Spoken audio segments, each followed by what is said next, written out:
Assalamualaikum warahmatullahi wabarakatuh. Perkenalkan, nama saya Nurul Atika dengan NIM akhir 140. Di sini saya akan membacakan sebuah teks yang berjudul Jinsu Aulia, artinya golongan para wali. Jinsu Aulia wa ahabbu awliyai bitazwijil awli. Golongan para wali dan yang paling berhak untuk menikahkan adalah ayah. Anna aghlabal awliyai yurdunanihi, karena kebanyakan para wali memiliki hubungan nasab melalui dirinya ayah. Tsummal jaddu, kemudian kakek. Tsumma abuhu wa in ala, kemudian ayahnya, kakek di atas, walaupun lebih tinggi garis nasabnya. Li ikhtisasi kulli wahidin minhum an sa'iril isabatil wirdah, karena kekhususan masing-masing dari mereka atas seluruh kerabat laki-laki lainnya disebabkan oleh hubungan kelahiran. Tsummal akhu li abawaini, kemudian saudara laki-laki kandung. Di annal akha yadulu bil abi, karena saudara laki-laki itu terhubung melalui ayah. Tsummal akhu lil abi, kemudian saudara laki-laki saya. Yuqaddamul akhu syaqiqu li zayadati fil qarbi wa syafaqati kal irti, didahulukan keluarga kandung karena lebih kuat kedekatannya dan kasih sayangnya, sebagaimana dalam pembagian warisan.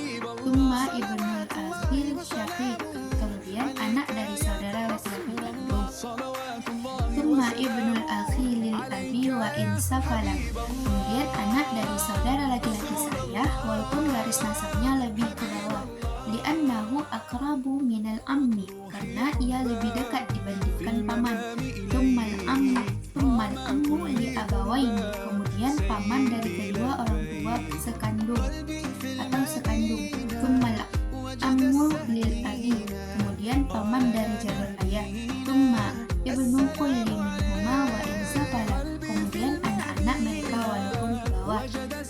Fa in lam tujadul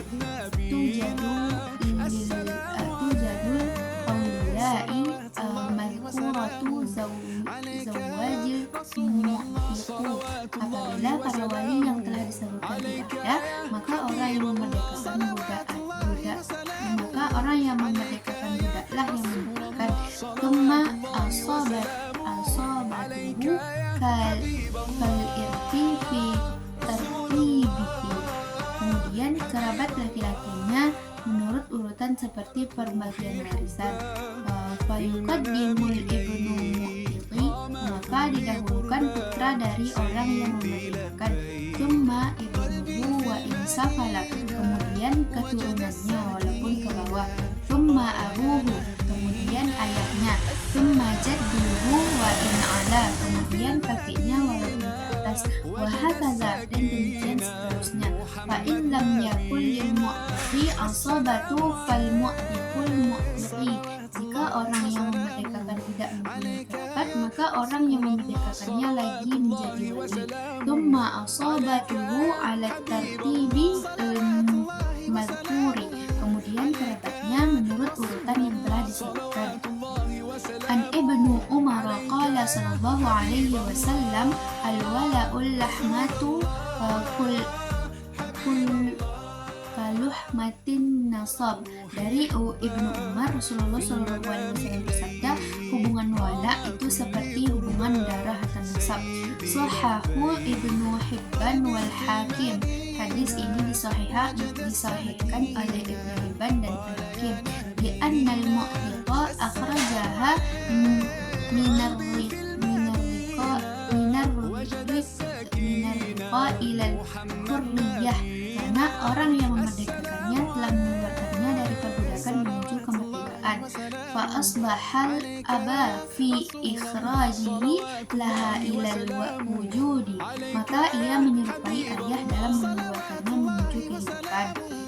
Fa in fuqida zawajus sultanu awil qadi mar'atal lati fi mahalli wilayatihi, apabila semuanya tidak ada, ada, maka penguasa atau hakim akan menikahkan perempuan yang berada dalam wilayah kekuasaannya.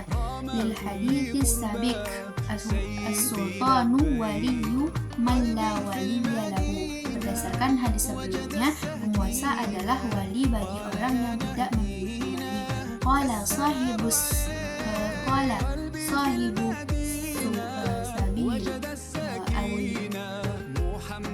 al-awliya'u ma'rufu fi zamani man unzilat alaihimul ayah. Pemilik kitab Subul berkata, para wali telah dikenal pada zaman diturunkannya ayat ini. Fala ta'duluhunna ayyakina azwajahunna. Maka janganlah kalian menghalangi mereka untuk menikah dengan suami-suami mereka. Ala tara ila qawli Aisyah yakhtubur rajulu ila rajuli waliyatihi. Tidakkah engkau melihat ucapan Aisyah, seorang laki-laki melamar seorang perempuan melalui walinya? Fa innahu dallu ala annal awliya'a ma'rufuna. Hal itu menunjukkan bahwa para wali memang telah dikenal. Wa kadzalika qawlu ummi Salamah lin-nabi sallallahu alaihi wasallam, laisa ahadun min awliya'i hadiran. Demikianlah pula ucapan Ummu Salamah kepada Nabi sallallahu alaihi wasallam, tidak ada seorang pun dari para waliku yang hadir. Rawahu Ahmad wa Nasa'i. Hadis ini diriwayatkan oleh Ahmad dan An-Nasa'i. Nah, jadi teks ini membahas jenis-jenis wali nikah serta urutan wali yang paling berhak melakukan akad nikah. Nah, menurut ketentuan fikih Islam, nah jadi pada bagian awal ini disebutkan bahwa wali yang paling berhak menikahkan seorang perempuan itu adalah ayah kandungnya. Nah, jadi hal ini itu dikarenakan ayah itu merupakan wali yang paling berhak atau yang paling dekat hubungannya dengan anak perempuannya itu, dan kebanyakan wali lain juga memperoleh hubungan kewaliannya melalui jalur ayah. Nah, jadi setelah ayah, hak kewalian itu berpindah kepada kakek dari ayah, baik kakek langsung maupun kakek ke atasnya lagi. Nah, jadi urutan ini menunjukkan bahwa hubungan nasab yang lahir dari kelahiran langsung itu lebih diutamakan dibandingkan kerabat laki-laki lainnya. Oleh sebab itu, ayah dan kakek itu memiliki kedudukan khusus, yang tidak dimiliki oleh kerabat asobah lainnya. Nah, jadi apabila ayah dan kakek itu tidak ada, maka wali berikutnya itu adalah seorang laki-laki saudara laki-laki kandungnya, yaitu saudara yang seayah dan seibu. Alasannya, saudara kandung itu memiliki hubungan yang lebih kuat juga, baik dari segi nasab maupun dari segi kasih sayang. Nah, setelah saudara kandung, siapa lagi? Nah, barulah saudara laki-laki seayah. Nah, jadi dalam teks tadi ditegaskan bahwa saudara kandung itu tetap lebih didahulukan karena kedekatannya itu lebih sempurna.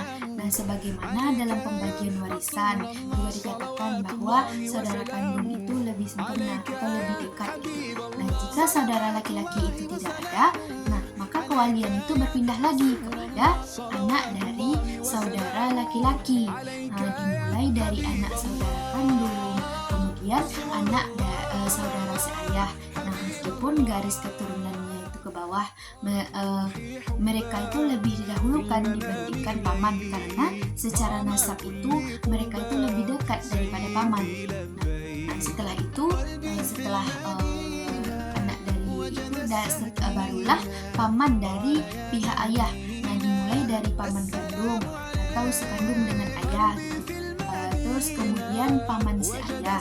Nah, apabila paman juga tidak ada, maka anak-anak paman berhak menjadi wali walaupun garis keturunannya itu ke bawah. Semua urutan ini menunjukkan bahwa kedekatan nasab itu menjadi ukuran utama dalam penentuan wali nikah bagi seorang perempuan. Nah, selanjutnya teks ini menjelaskan bahwa kondisi jika seluruh wali nasab itu tidak ada, maka yang paling berhak dalam keadaan seperti itu ialah yang menikahkan itu adalah orang yang pernah memerdekakan menikahkan budak perempuan tersebut atau mu'tiq. Setelah mu'tiq tersebut, kewaliannya itu berpindah kepada kerabat laki-lakinya. Nah, dengan urutan yang sama seperti urutan warisan. Nah, jadi ini menunjukkan bahwa konsep kewalian itu sangat erat hubungannya dengan sistem nasab dan juga tanggung jawab gitu. Nah, untuk menguatkan hal itu, jadi teks ini juga mengutip hadis dari Ibnu Umar radhiyallahu anhu bahwa Rasulullah Shallallahu Alaihi Wasallam bersabda, hubungan wala itu seperti hubungan nasab. Ya, jadi hadis ini tuh menjelaskan bahwa budak itu memiliki ikatan hukum yang kuat karena ia telah mengeluarkan seseorang dari perbudakan menuju kemerdekaan, sehingga kedudukannya itu diserupakanlah dengan ayah yang mengeluarkan anaknya itu ke dunia gitu. Kemudian teks itu menjelaskan bahwa apabila wali nasab dan juga wali wala itu sama-sama tidak ada, maka yang bertanggung jawab selanjutnya itu adalah penguasa atau hakimlah yang akan bertindak sebagai wali nikah bagi perempuan tersebut. Nah, hal ini itu juga didasarkan di dalam teks tersebut juga didasarkan pada hadis Nabi Shallallahu Alaihi Wasallam yang menyatakan bahwa penguasa adalah wali bagi orang yang tidak memiliki wali. Nah, ini menunjukkan bahwa negara itu memiliki peran penting dalam menjaga hak perempuan agar tidak terabaikan gitu. Adapun di bagian terakhir dari teks tersebut dia menegaskan bahwa konsep wali nikah ini sudah dikenal sejak masa turunnya Al-Quran. Nah, itu dibuktikan dengan ayat Al-Quran yang melarang wali itu menghalangi perempuan untuk menikah kembali, serta diperkuat juga dengan perkataan Aisyah radhiyallahu anha dan Ummu Salamah. Nah, yang mana yang menunjukkannya itu bahwa keberadaan wali itu merupakan sesuatu yang sudah dipahami dan juga diakui dalam masyarakat Islam sejak awal. Nah, jadi inti dari teks itu secara keseluruhan itu menegaskan bahwa wali nikah itu adalah rukun penting dalam pernikahan. Nah, urutan itu telah diatur secara jelas oleh syariat dan juga tujuannya itu adalah untuk menjaga kehormatan dari si perempuan tersebut dan juga menjaga kemaslahatan serta hak-hak dari perempuan di dalam pernikahan. Nah, mungkin sekian penjelasan saya mengenai teks tersebut. Saya sudahi dengan Assalamualaikum warahmatullahi wabarakatuh.